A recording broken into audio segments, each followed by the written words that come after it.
What's going on, y'all? It's yours truly, Angel C, back at it again with another video, baby. Giving y'all a quick update on my weed recovery, man. My weed recovery. Finally got all the weed out of my system. No weed in my system no more. I haven't been tempted to smoke because I've been really focusing on my sleep cycles. Like making sure I get the proper amount of sleep, been rested. One thing I need to focus on better is the quality of food that I'm eating. That's big.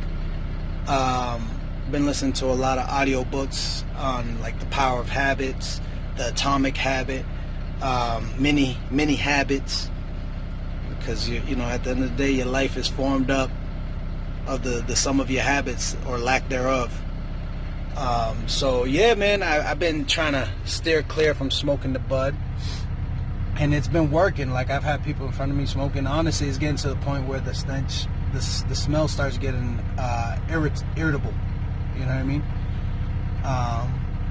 One main thing that I've changed in these last few months is the music I listen to. I'm like, what does music have to do with you smoking? Believe it or not, music influences thoughts, right? Especially if early in the morning, if you listen to a junkie talking about taking perks and smoking weed and smacking hoes, and you're like, but that has nothing to do with me. You might not think so. But it does. How so? Right? You gotta understand. We're spirit beings having a physical experience. We're spirit beings having a physical experience. This spirit runs off frequencies and vibrations. That's why when you listen to particular songs, they can either make you happy as hell or they can make you sad as hell. Now, if you're constantly programming your heart, aka your subconscious mind, to constantly listen to drug addicts speak about their shit, and you're constantly hearing people talking about smoking and partying and having sex, believe it or not, those thoughts will come to you as well. Hold on, my wife's calling. So coming right back at you, I had to talk to my wife real quick. So when you're listening to this music, right, depending on the polarity of this music, whether it's a negative or a positive, you know what I mean? Some are just neutral, you know what I mean?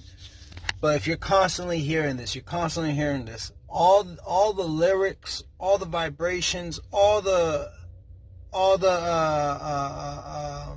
frequencies are being downloaded onto your heart and your mind, and those frequencies and those vibrations is what invokes thought.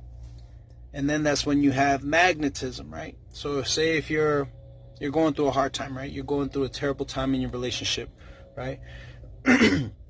You will attract everything that you're polar to. So you might hear a sad song, you might hear, some sad news, you might see a sad movie or whatever it may be. You're just going to be able to attract those stuff to you. Like me personally, example for me is if I'm going through a stressed out moment and I hear some Bob Marley, no worries, you know what I mean? I get the urge to smoke some bud. Not everybody's like that, but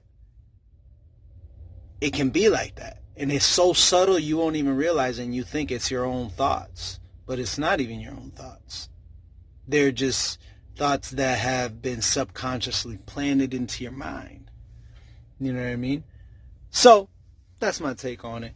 If you want, go look up the 7 Hermetic Principles of Thoth or Hermes, and you'll see what I'm talking about. Alright? Anyways, that's my update for y'all. My stop just opened up. So, comment below. Subscribe if you're not subscribed. And like and comment. Let me know what your thoughts are.